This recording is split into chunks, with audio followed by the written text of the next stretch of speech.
J'aimerais vous parler du village de Biti. Il se trouve à l'est du Cameroun, à la frontière avec la Centrafrique, au bord de la rivière qui sépare les deux pays. Aujourd'hui, c'est le jour du marché. La foule a envahi les ruelles du village. Des Camerounais déambulent entre les stands des vendeurs, mais aussi des Centrafricains réfugiés dans le pays.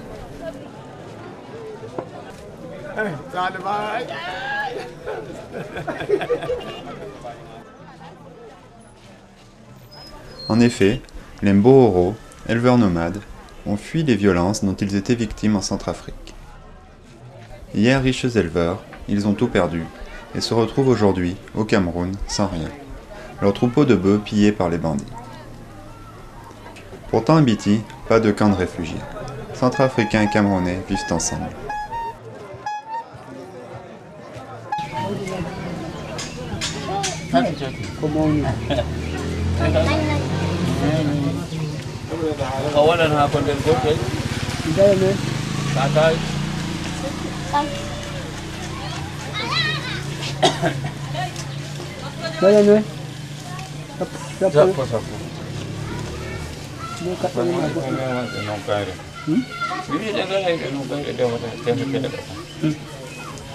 Depuis le matin, il fallait chauffer les hommes là.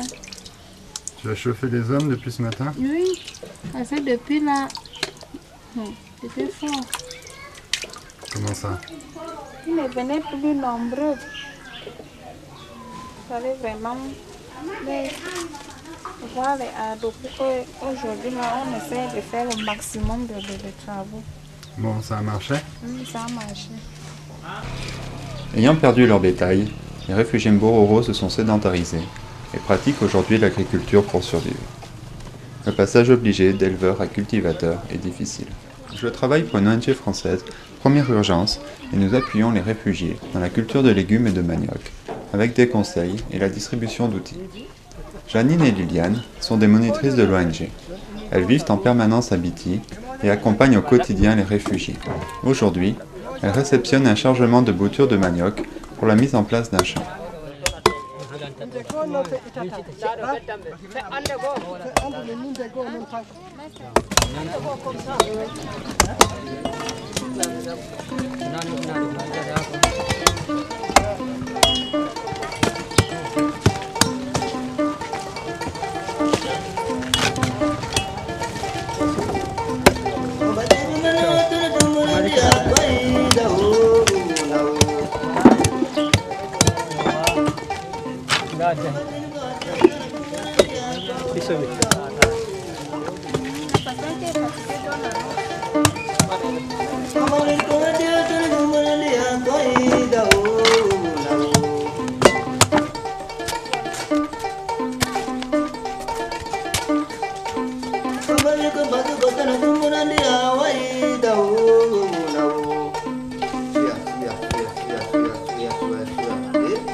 Ça va, non? Ça va. Ça va? On a arrangé. Voilà. Donc ici, tu vas faire un sion ici. Un sion là, voilà. Merci. Okanjungo. Qui a encore des problèmes? Na luktel ɗo ɗum ɗaɗen ɗatel man tomi hoosi ɗo hoosi ɗatel man yimɓe tokkay ko boɗɗum to saka man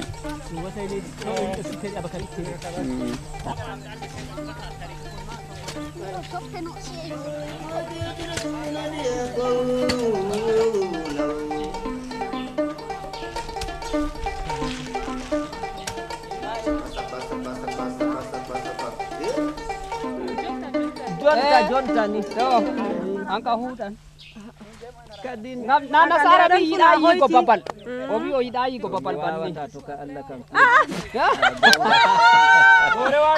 dare anu wore ndam to mi bi mi huwai wato mi huwai do nafai gonga bo dare anu waddi bo kala juɗɗo Allah ɓe kaɗo mo mari haaji fuu no heɓan babal to awdi man feesi a tawan hunde man to lasdi mbay moɗon ɓuri mbay amen a tawan kugal man yahat fof ɗo on fottani am waɗi miɗon tirji miɗon huwaɗo ngam fakat min ɗon mari mbay haaɗo to ammaji ɗum mbi no gaddan ɗo wala ha amen ɗo kanjum min mari feleere min heɓa wara huwa kala wuro pat heɓa ha leddi ha yeeso ni min mari haaji kanka on fottani am hanki sa ɗum ɗum huwa banniɗo. Les réfugiés espèrent pouvoir améliorer leur situation et pourquoi pas, à force de sacrifices, retrouver leur vie d'avant. Mais la situation reste difficile et de nouveaux réfugiés arrivent encore aujourd'hui au Cameroun. Alors que je suis chez le chef Ardo Manou, je rencontre un nouveau réfugié qui vient d'arriver au village de Biti.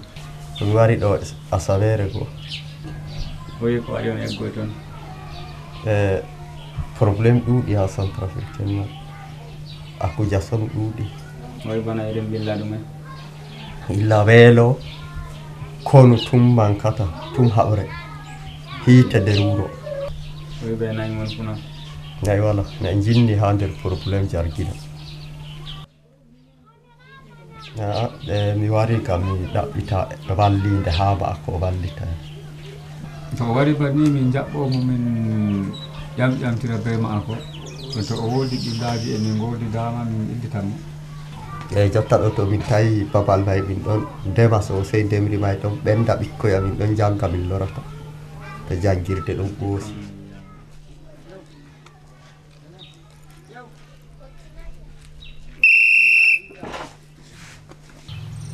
minon kam nayi kam na min coori e jargina en ɗon nanga ɓiɓɓe min ɗon coora dokka jargina ngam min ha mi wari ɗo huunaɓe nangi ɓinguel ɗam ha dow ɗo nder Kamaru ɗo ha ɗo ha ko mbi guel mo jiki gal to ɓe ko gariri ɓe gariri gal Asia mayni ɓe gari ɓe tokki nayi ɓe gandi nayi ha ɓe eri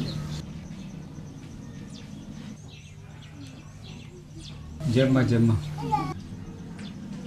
yimɓe ɗaani sey ɓe kippo ɗum en balɗe may kam ɓe yahi ha mbumamo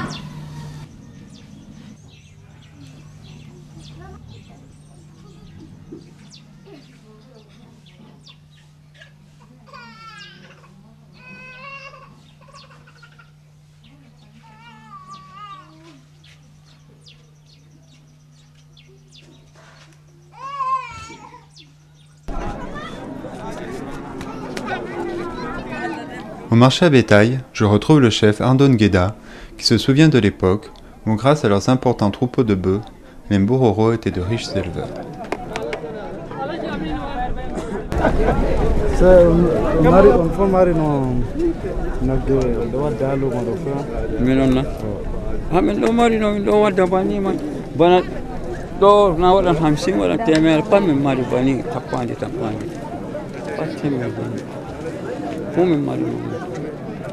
mo jooɗi ladde kam nder duuɓi goɗɗi kam pat marannayi banɗo ngaari asinayi jonta bana luumo ɗo fof goɗɗo gootel mara ɓura noon ɗon wato ngal luye ɗo ni memen ngal luye ɗo ha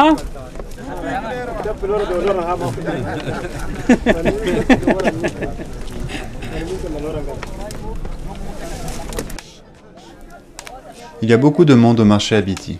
Les transactions d'animaux se passent généralement bien, mais entraînent parfois des problèmes entre éleveurs. Heureusement, les chefs de la communauté sont là pour aider à les gérer.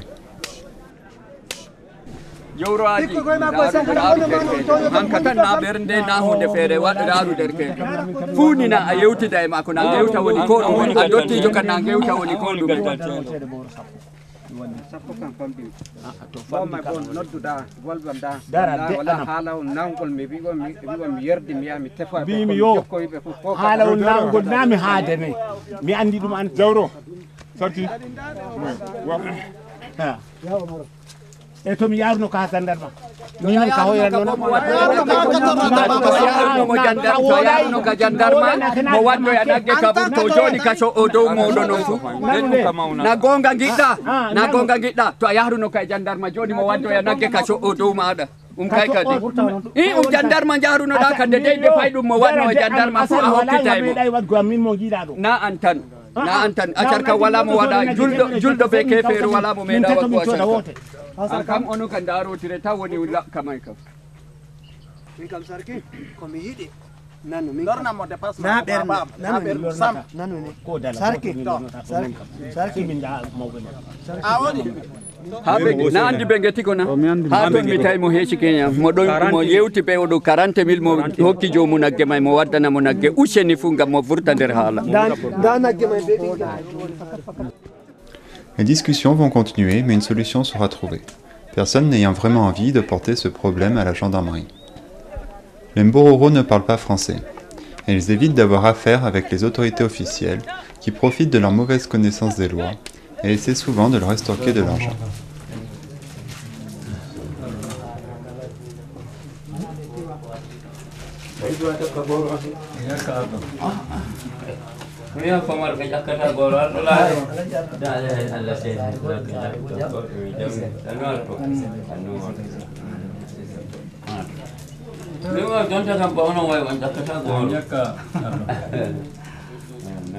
bandirawo meɗen ɗo ɗum derɗirawo sali en ɓe wato ko feɗɗanimo man ɗum kaaɗo on wuyki allahu alamu andi ko tawi ɗum e doɓɓo nder ladde mum toon e yaha ha yehi wati commissare ma nde o yiya ɗum ɗaɓɓiti enquête ɓe gaɗi enquête ɓe wito kamɓe kan nde wala ko ɓe gi jotta kan dam ɓe kommi maɓɓe kam fo sey nangue taw ɗum ɗaɓɓita enquête man dalila may ɓe nanga ɓe ɗiɗo nde ɓe nanga bo ɓe jara ɗum waɗi enquête haala heftaki kamɓe ɓe jogoriɓe ɗum to nde ɓe jogiɓe kam jotta kam ha ɓe paɓɓi ɓe ndundan ko yiɗa noon to kadi dalila may ɓe mbi en kawra seede boro temerre ha ko temen enen ha ɗo kamɓe ha ton ɓe mofta boro temerre arɗuɓe nayo ha maɓɓe ton may fuɗɗuɓe haala may ɓe mbi hamɓe ɓe kokki bordo gas baɗɗiɗe may daga ɗon ɗiɗon ɓe mbi kamɓe kanje kam ɓe ɓeftiɗe duniyaru luttudu bo hawta mofta boro temere ɗiɗi may ɓe jaha ɓe négocia ɓe burtinamo ɓe gaɗa dabare no o wurtoro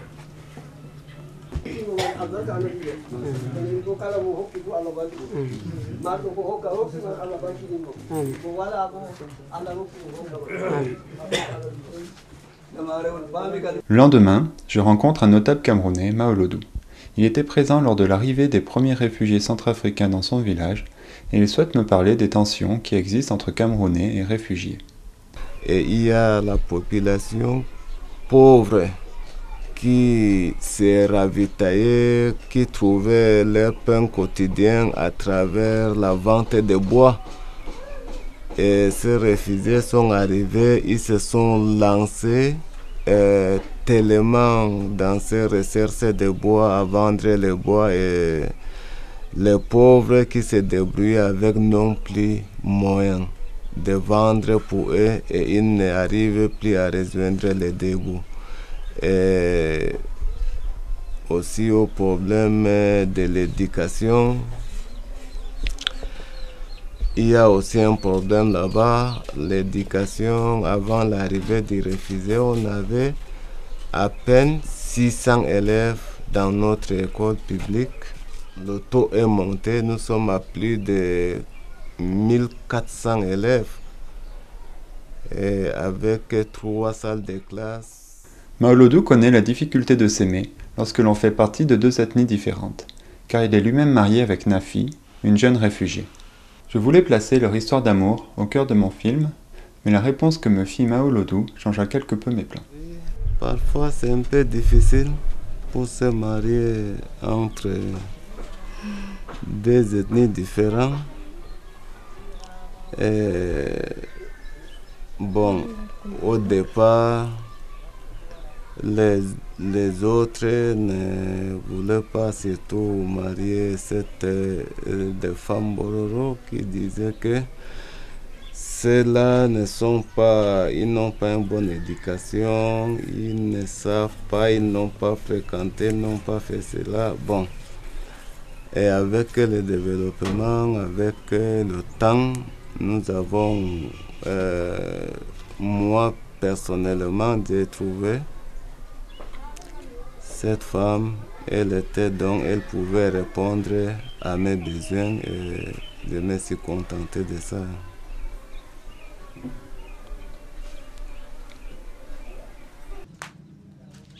En tant que notable du village, Maolodou n'a pas beaucoup de difficultés pour trouver une épouse. Mais quand on est un jeune réfugié sans argent, ce n'est pas la même chose.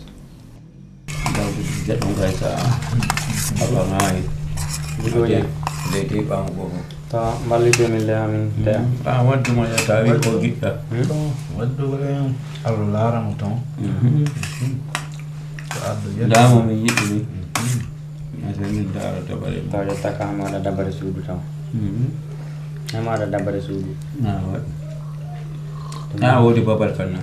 Namari babal na to. Aka les ona ko kara. Do laide. Do seda. So. Ka ha ko ni ko tan tan ni ka. So di tereng kam ta kam. Ay be tereng ay be tan mo. Ayo ka kara be. Beram ba ya. Beram ba di. Ay ni kula ka di. Ke ta wala. Amata banya kama na imbita mu dokan to woni jaman telefoji alexandre semi hokaunga to bangal do ka mama do men do heba do men do heba ya nda suka ma banya amba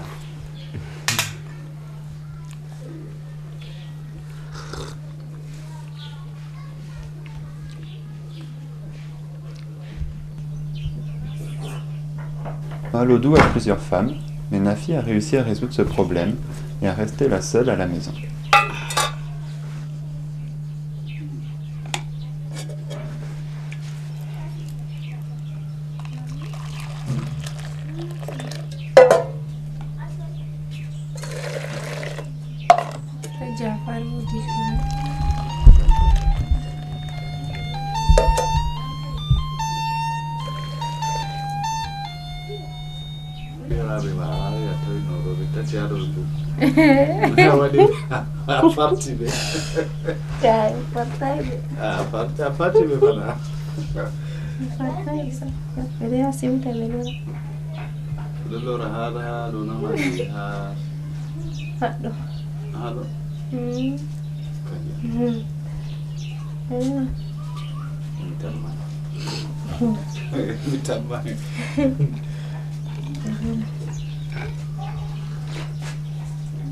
Okangel abia ngasa yange.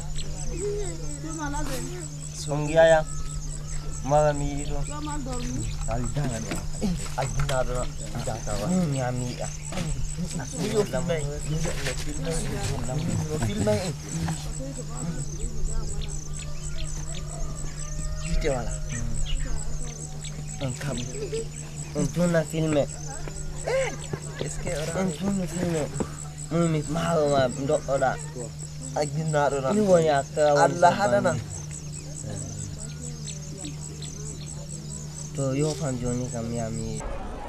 Lorsque les premiers réfugiés Mbororo sont arrivés au Cameroun, le Haut Commissariat aux réfugiés, le HCR, a mis en place des distributions alimentaires. Ces produits, issus des excédents agricoles des pays du Nord, ont permis d'éviter une famine. Les réfugiés reçoivent encore chaque mois des aliments, principalement du maïs, des haricots et de l'huile, eux qui sont pourtant habitués à manger du manioc. Lorsqu'ils avaient encore leur bétail, les Mbororo n'avaient besoin de compter sur personne, et ils vivent parfois très mal d'être aujourd'hui dépendants d'une aide étrangère.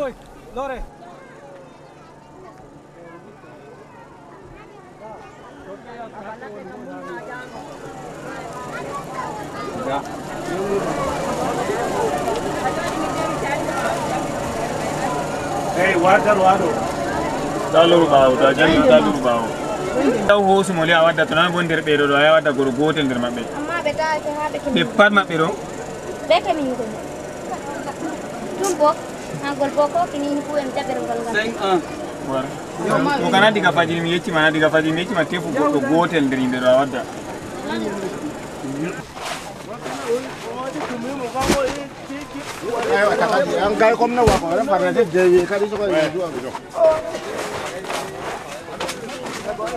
kai haɗo tan ɗum wowi ñamugo banni kam amma ha erca kana ay ko moye sodan ñama ñamdu may goɗɗo kana ndu heƴata ɗum tum meeɗa yigo banni ko be guite ma.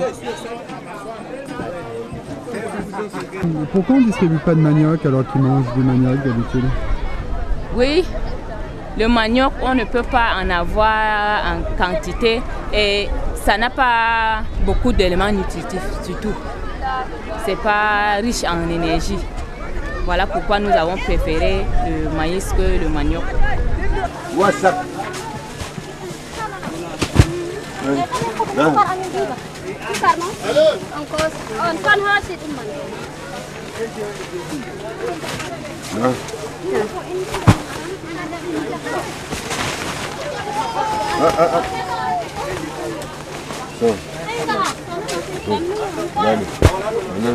Vous êtes sûr que les réfugiés ils vont le manger vu qu'ils ne sont pas habitués? Bon, déjà on a constaté que le cas de malnutrition a diminué. Il y a moins de malnutris.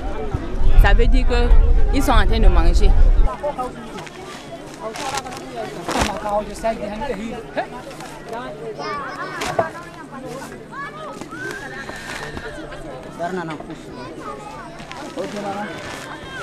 lewru je lorata ɗo mi laran ma to a don yara boɗɗum bo mi laran to a wala yargo boɗɗum bo min heftan haala nani. Il y en a aussi certains qui n'arrivent pas, qui ne connaissent pas comment préparer la farine de maïs. Bon, qu'est-ce qu'on fait en ce temps? Il a eu la farine de maïs, il vient, il me demande d'acheter cette farine de maïs et lui, il va acheter la farine de manioc et qu'il est habitué avec ça pour préparer ou bien le riz. Bon, cette farine de maïs, c'est là à un prix abordable. No defa be nyiri e kesum fu mi don nyama fu mi don defa be nyiri mi don nyama fu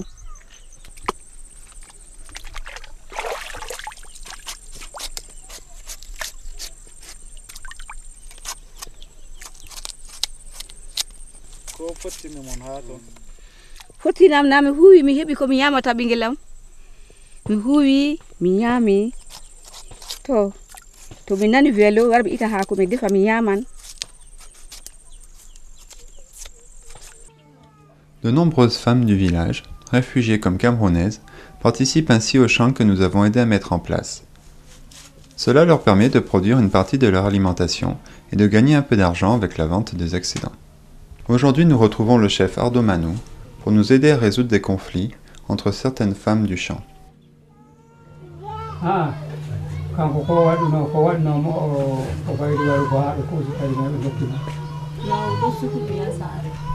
Asare ko bayri waru ko may wadi na babe ma yala jore mari babal ma ko be je nawli ko to nawli ko bo dilli jahangal jotta lebbi tati na yabron dari do ko nawli ko dilliri ha babal o arti o saki artudum ha min sakata min dona min dasda min asbitina do ma je nawli ko do dasitinai je mako go ma o acciti yahugo yahata tunda be neli himbe be yecci mo be hore mako goddo arti e irti je nawli ko ha huwa o bi wata o huwaybo kanko mai hebi awji buri lewru gotel de a wata min na mi sa ko yari bantan to halel balle mai kan mi sa ta mi do wayo mi be jottane mi hebi dama bibbe adama en kamno dum hunde wallotirode to en ballotirta kugal mai gal yata to en darata nyawdo meden kugal mai yata. Après cette réunion, je retrouve la maman qui pelait son manioc, avec qui je souhaite tourner de nouvelles scènes. Ngo en yottana ngesa ɓawo ngesa yaada ɓe mon ha kilaro ha wakkere jawro bayalo kila mojo watta banoɗo kila o to o yiɗi tirugo mon bo so photo pemo on yan wada banto on sora bano oh ha ko se kanko bo tira banno donno do wada bano ma keke dina ko fajira ni yan gesa en dawana yan gesa en hosi en bimo jamji sappo en yottan en tawan mo ato akila. Le lendemain matin, nous nous retrouvons donc au champ.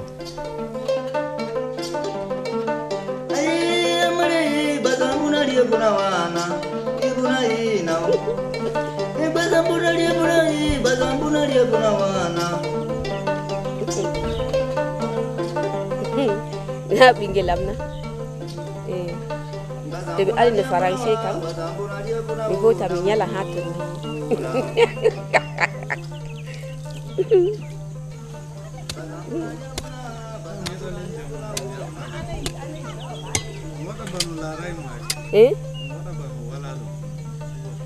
banina mi yeda ndiam mi lora tanna bon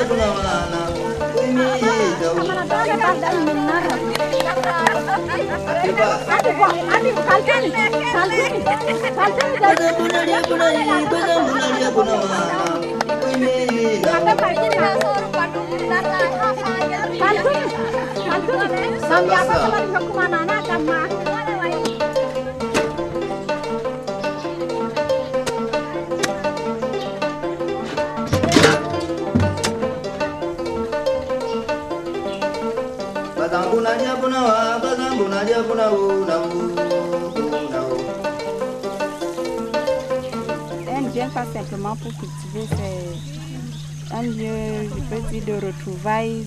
Habituellement, elles sont dans leur sarre, donc la femme ne doit pas, leur coutume, la femme ne sort jamais, même aller au marché.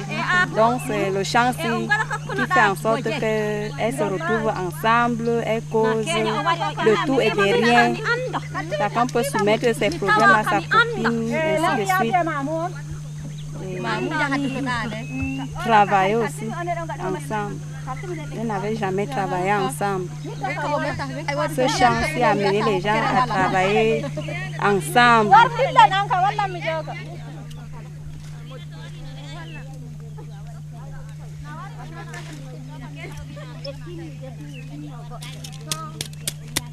Oh, Arjal. Arjal. Gorko am on. Baba sare am hande awari mi hotan be mako. Dilla. Mama, jetta ka ba. Gorko ma ho a hotan be Arjal gorko am kisum pulni.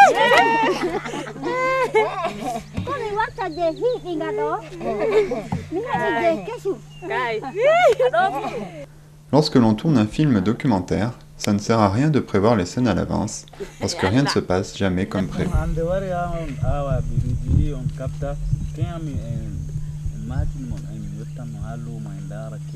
Kela baba am to mi yahi hakela do derdi ko anda bingelam fere ha to to lariam alim je do sipa kusel ha to do ni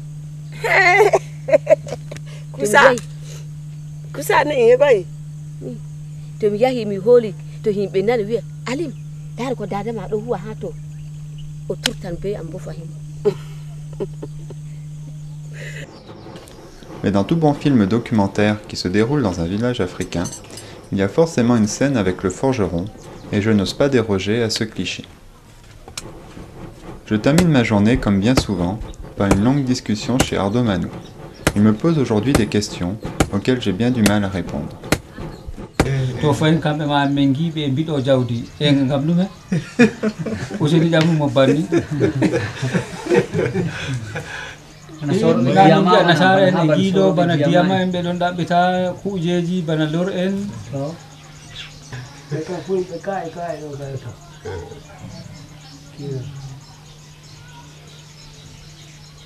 jawdi kam na kamɓe gaɗata ni tappo seede kam na se hunde kam diga mota avion ɗum pat ɗum jawdi mai fu non waɗata jontuma ya waɗa sowona a yi ko waɗata baññe ba himɓe merena tappata kawtal lesɗe ɓe kawtata ɓe tappa an ka waɗata na min giya nasara ene gara to ɓe gari minon kam min numan e seede ɓe ɗaɓɓitata kamɓe ma soroɓe diyama ka na seede ɓe soran diyama ɓe soran lor en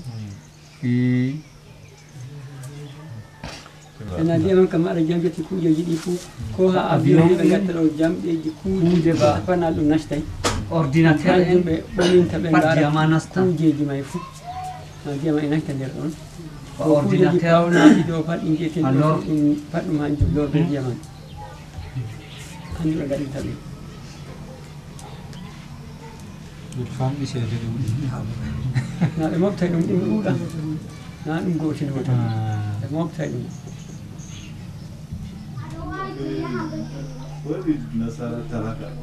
woodi talaka ko bone bone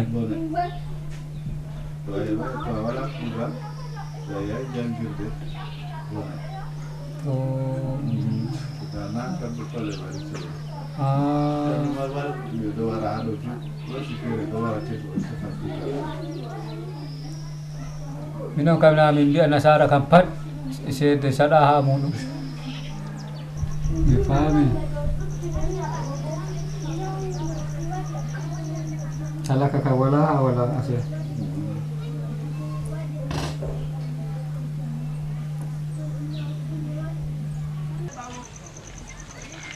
Bien quelques photos. Photoji. Ciao. Amma ma pindi wa. Jonte urti do na. Dai, je boy ma do. Wala di jodi pakati kade. Kurama ante. Di mo filmu no nyande do. To bo alaji adik. To ko jodi do raja ko jonde. Damin don alaji adik do. E nyande ko jodi no. Ibo dammuji. Alaji ka dia kata kira. Nyanda na pani hiwadi. Yo. Nyanda o ya ho se fe ho se ta. Ai dikkalo. Fere nyande may mi ngesa mi warti kan to gel wurti kam. Be jompa hore mere.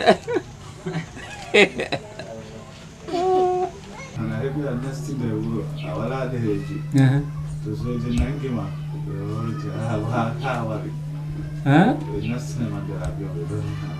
Ɓe lorna goɗɗo tan ɓe accata sam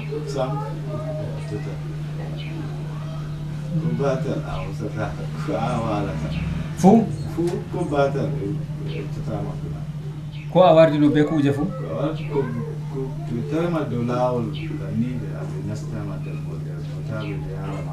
terrain avion